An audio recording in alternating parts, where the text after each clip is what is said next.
आदाब नाजरीन, आप देख रहे हैं एएनएन चैनल में हूं अनीस फातिमा। पेश है खबरों की तफसील। सदर रामनाथ कोविंद ने मुल्क में खवातीन की तेजी के साथ तरक्की पर मसरत का इजहार करते हुए खवातीन की खुदमुख्तारी की सताइश की है। उन्होंने कहा कि खवातीन हर शोबे में गैर मामूली तरक्की कर रही हैं। सदर रामनाथ कोविंद ने इतवार के रोज कर्नाटक के दारुल हुकूमत बेंगलुरु में Rajiv Gandhi health science university की ग्रेजुएशन तकरीब में मेहमान खुसूसी की हैसियत से शिरकत करते हुए तलबा से खिताब किया।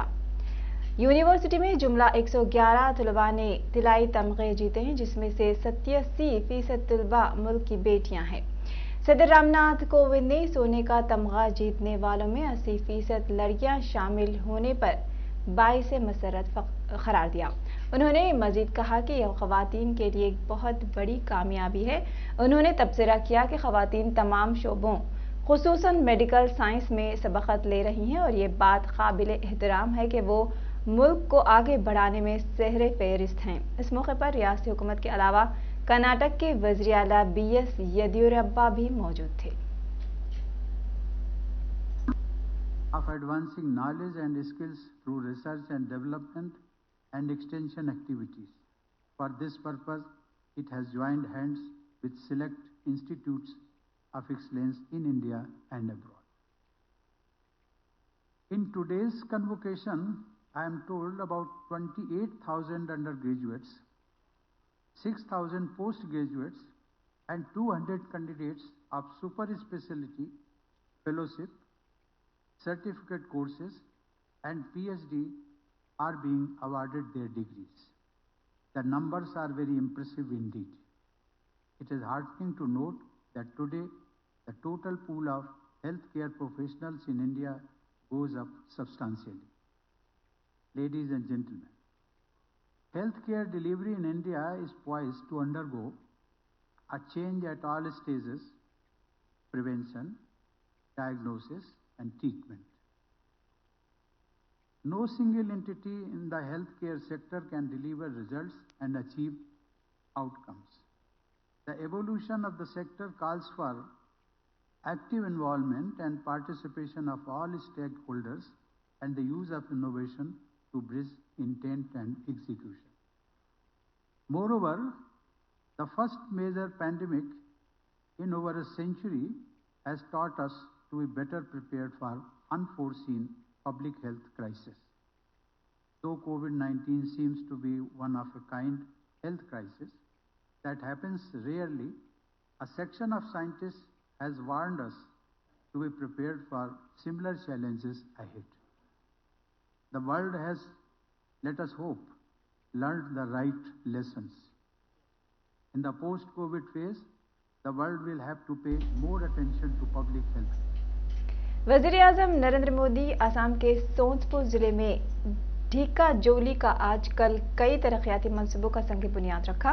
इस तकरीब में वज़ीर आला सर्बानंद सोनोवाल और उनके मुताद्दिद वज़रा ने शिरकत की। इस मौके पर वज़ीर-ए-आज़म असोमाला भी लॉन्च करेंगे, जिसका मकसद रियासत में शाहराहों और बड़े जिले सड़कों के नेटवर्क को बेहतर बनाने में मदद फराहम करना है।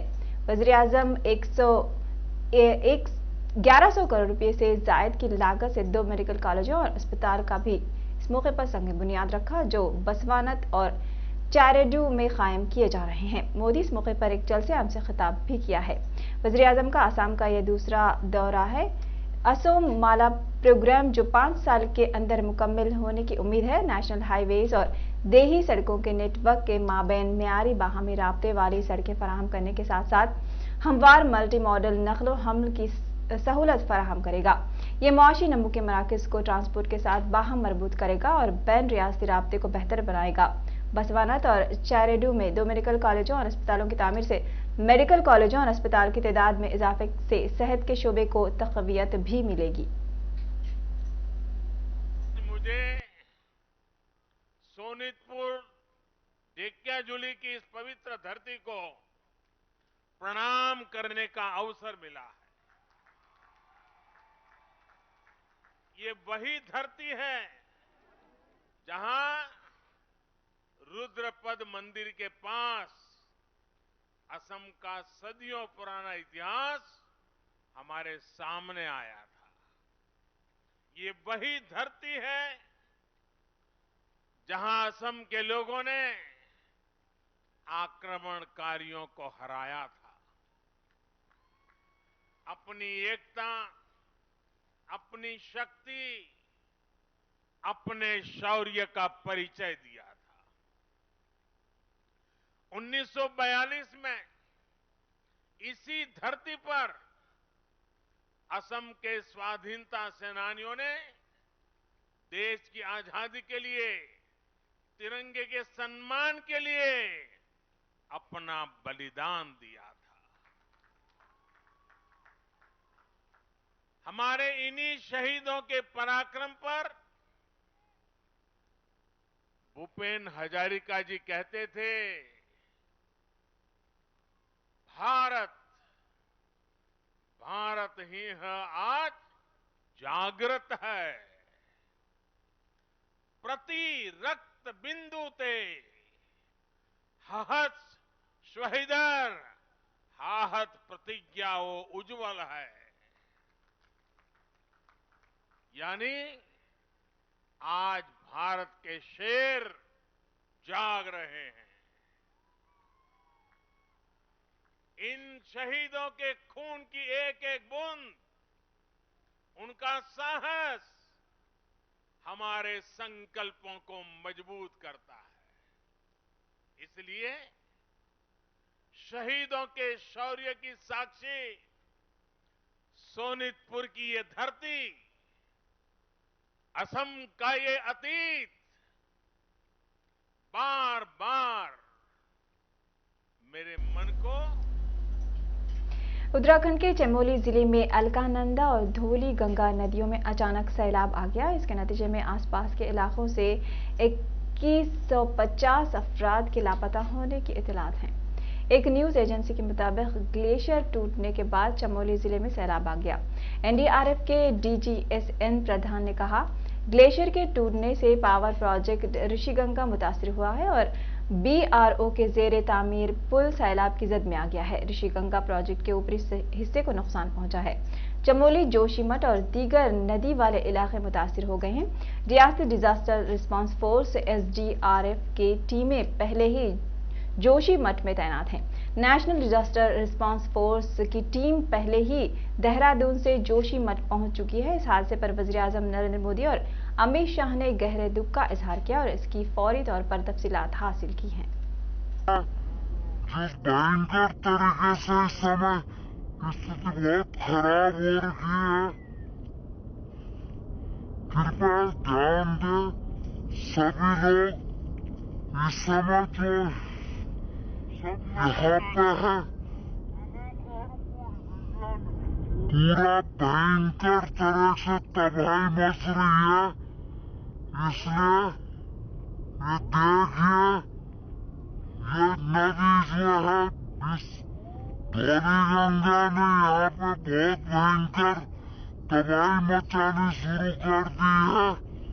जो धौली गंगा, ऋषिगंगा पे जो डैम है इस समय, उससे ऊपर जाते हुए भयंकर देख लीजिए, चार तरफ से बहुत भयंकर तरीके से जो है स्थिति खराब हो रही है।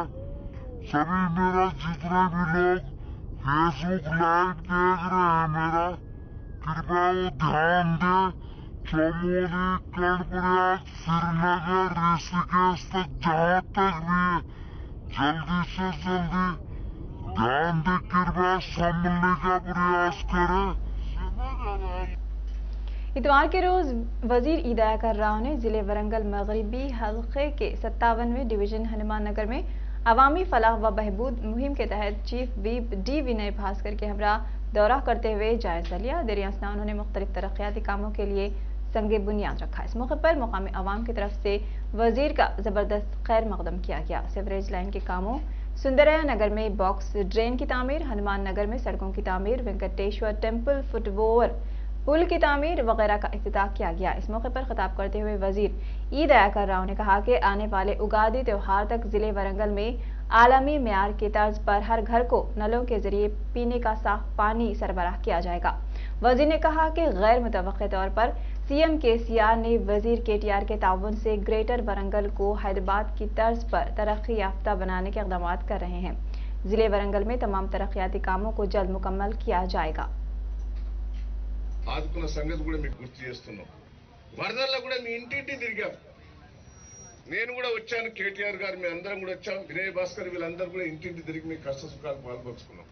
ఈ వాస్తవాలు దయచేసి ఈ రోజు ఎన్నికలు వచ్చినాయంటే చాలా పార్టీలు అడావుడి చేస్తాయి. మంచం కింద పార్టీ పన్న పార్టీ కూడా లేచి వచ్చి నేను చేసిన అంటాడు వాడు ఢిల్లీ ఉన్నోడు కూడా ఊరుకొస్తాడు. ఇప్పుడు ఎలక్షన్లు వచ్చినాయంటే ఒకటే అడగాలి, మన కరోనా పీరియడ్ నీ ముఖం ఎందుకు అవుపలేదు, మన వరదలు వచ్చినప్పుడు నీ ముఖం ఎందుకు అవుపలేదు, ఢిల్లీలో మీరు అధికారం ఉన్నారు కానీ ఒక్క రూపాయి కూడా కరోనా పీరియడ్లో కానీ మన వరద బాధితులు కానీ ఒక్క రూపాయి ఎందుకు ఇవ్వలేదని అడగవలసిన బాధ్యత। काउंसिल के चेयरमैन जी सुखेंद्र रेड्डी ने कहा कि मुल्क में पंजाब के बाद चावल की ज्यादा काश्त करने वाली रियासत तेलंगाना है। उन्होंने किसानों की तरक्की के लिए कोशां वज़ीर आला केसीआर का शुक्रिया अदा करने के लिए रवा माह की 10 तारीख को हालिया में मुनाकिद होने वाले प्रोग्राम में शिरकत करने की किसानों से अपील की है। जी सुखेंद्र रेड्डी ने पार्टी के कायदीन कन्ने प्रभाकर, बालामुल्लू और एम श्रीनिवास रेड्डी के हमरा हालिया में मुनाकिद शुदनी जलसे के इंतजामात का मुआयना किया।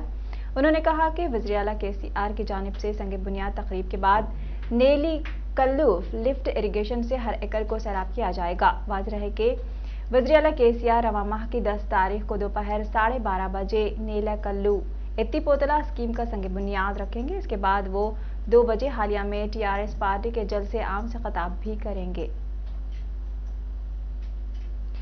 मुमताज माहिर खानून जनाब शकीकुर रहमान मुहाजिर ने कहा है कि दस्तूर एक जिंदा दस्तावेज है और इस दस्तूर में सोशल कॉन्ट्रैक्ट का नजरिया ये है कि समाज के तकाजों के मुताबिक तब्दीलियां होती रहे। उन्होंने बउनवान दस्तूर बहैसियत कॉन्ट्रैक्ट और इसके असरात व मुज़मरात 15वां सैयद खलीलुल्लाह हुसैनी मेमोरियल लेक्चर देते हुए इन ख्यालात का इजहार किया। प्रोफेसर आमिरुल्लाह खान ने तालीमी हिंदुस्तानी नौजवानों के लिए नए चैलेंज और मौक़े के उन्वान पर लेक्चर दिया। सदर कुल हिंद मजलिस तामीर मिल्लत सैयद जलील अहमद एडवोकेट ने सदारत की। मोतमद उमूमी डॉक्टर यूसुफ हामिदी ने तारुफ पेश किया। प्रोफेसर आमिरुल्लाह खान साहब, जनाब ज़ियाउद्दीन मिर्ज़ा साहब, नायब सदर कुल हिंद को, अपने कौम को, अपनी लड़कियों को, अपने एडल्ट को, तो ये दुनिया भर में एक आदादल शुमार इसके मिलते हैं कि मीन ईयर्स ऑफ स्कूलिंग कहते हैं उनको, कि एक मुल्क में उस मुल्क के बच्चे कितने औसतन कितने साल स्कूल में खर्च करते हैं। तो अगर आप वो फिगर देखें, मीन ईयर्स ऑफ स्कूलिंग वाला नंबर देखें, तो उसमें सबसे कम नंबर इंडिया का होता है, क्योंकि इंडिया में औसतन हमारे बच्चे 7 साल स्कूल में रहते हैं, लड़कियां, और लड़के 9 साल रहते हैं। वही अगर आप इंग्लैंड, अमेरिका वगैरह में देखें तो वो 16-17 साल होता है। रिजर्वेशंस के लिए जो सोशली भी बैकवर्ड रहेंगे और एजुकेशनली भी बैकवर्ड रहेंगे। अगर कोई सोशली बैकवर्ड है और एजुकेशनली बैकवर्ड नहीं है तो उसको रिजर्वेशन नहीं मिल सकता। सिमिलरली अगर कोई एजुकेशनली बैकवर्ड है लेकिन सोशली वजीर खवातीन व बहबूद व अतफाल सतीवती राठौर ने श्री सैलम में एक मंदिर में दर्शन के बाद मीडिया से बात करते हुए बताया कि वज़ीर आला के ओहदे पर केटी रामा राव फायज होंगे या नहीं, इस ताल्लुक से बीजेपी और कांग्रेस कायदीन को फिक्र करने की जरूरत नहीं है, क्योंकि ये मामला टीआरएस का अंदरूनी मामला है और इस सिलसिले में फैसला वज़ीर आला के चंद्रशेखर राव करेंगे। उन्होंने बीजेपी को चैलेंज किया कि वो रियासत में इख्तिदार हासिल करने के सिलसिले में बड़ी बड़ी बातें कर रहे हैं। पहले नागार्जुन सागर असेंबली ज़िमनी इंतखाबात में कामयाबी हासिल करके बताए। रियासती वजीर सत्यवती राठौर ने इस यकीन का इजहार किया कि नागार्जुन सागर असेंबली ज़िमनी इंतखाबात में टीआरएस भारी अक्सरियत के साथ कामयाबी हासिल करते हुए अपना कब्जा बरकरार रखेगी। ప్రజలు సంతోషంగా ఉండాలని, సుఖంగా ఉండే శక్తిని ఇవ్వాలని స్వామివారిని అమ్మవారిని వేడుకోవటం జరిగింది. అలాగే ఈ రెండు రాష్ట్రాలు మా ముఖ్యమంత్రి కేసీఆర్ గారు తెలంగాణ రాష్ట్రం కావాలని, తెలంగాణ వస్తేనే ఆ రాష్ట్రం అన్ని రంగాల్లో అభివృద్ధి చెందుతుందని పోరాడి సాధించుకున్న తెలంగాణ చాలా శరవేగంగా మరి అభివృద్ధి చెందుతూ ఉంది.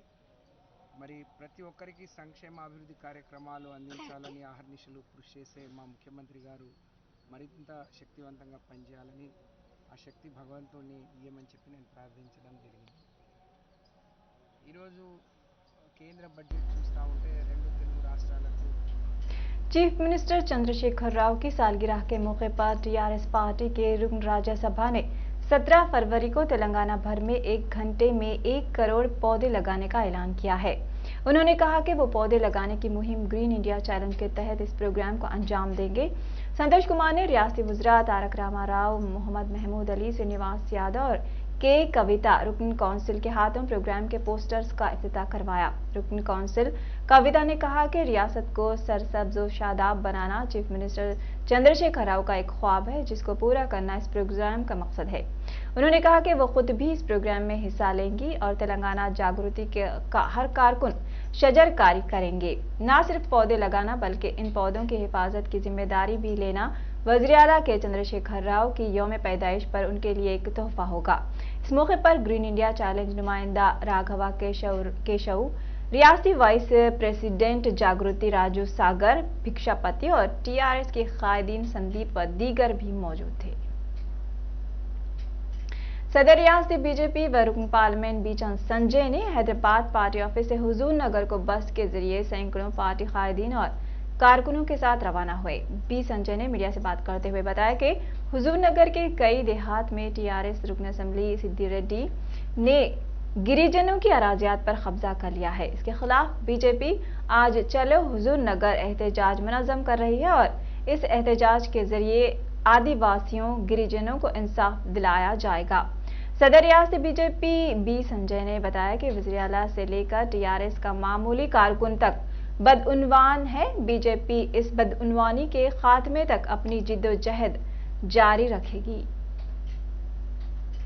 जिले खम्मम में कांग्रेस पार्टी के जिले सुदूर का एक इजलास मुनक़िद हुआ। इस मौके पर इंचार्ज मानिक्यम टैगोर, सीएलपी खैर भट्टी विक्रमार्का मल्लू, पीसीसी के सदर उत्तम कुमार रेड्डी, वर्किंग सदर पुन्नम प्रभाकर, एआईसीसी सेक्रेटरी श्रीनिवासन और बोसु राजू, जिले कांग्रेस के सुदूर और सिटी कांग्रेस के सुदूर ने शिरकत की। इस मौके पर मुख्तलिफ उमूर पर तबादले ख्याल भी किया गया। तेलंगाना में 24 घंटों में 150 कोरोना के नए केसेस दर्ज हुए हैं, जबकि जीएचएमसी हुदूद में 25 केसेस दर्ज हुए हैं। मुतासरीन की मजमूई तादाद 2,95,000 से तजावुज कर गई है। इसी तरह आंध्र प्रदेश में 24 घंटों में 75 कोरोना के नए केसेस दर्ज हुए हैं और मजमूई तादाद 8,88,000 से तजावुज कर गई है। मुल्क में 24 घंटों में कोरोना के 11,000 नए केसेस दर्ज हुए हैं और मुतासरीन की मजमूई तादाद 1,08,00,000 से तजावुज कर गई है और दुनिया में 24 घंटों में कोरोना के 4,21,000 केसेस दर्ज हुए हैं। मजमूई तादाद 10,63,00,000 से तजावुज कर गई है। हैदराबाद के तिजारती इलाके कोठी की दुकानात में बड़े पैमाने पर आग लगने का वाकया पेश आया है। हफ्ते की रात कोठी आंध्रा बैंक जंक्शन की एक दुकान में लगी आग फैल गई, जिसने दीगर 8 दुकानात को तेजी के साथ अपनी लपेट में ले लिया। क्योंकि ये दुकानात कपड़ों की थीं, दुकानात के मालिकीन की जानिब से दुकान को बंद करके घरों को रवाना होने के बाद ये वाकया पेश आया। ताहम इस वाक़े के वक्त दुकानात में किसी के भी ना होने की वजह से किसी के झुलसने या फिर किसी की मौत की कोई इतला नहीं मिली है। अलबत्ता इन दुकानात में रखा सारा सामान जलकर खाकस्तर हो गया है।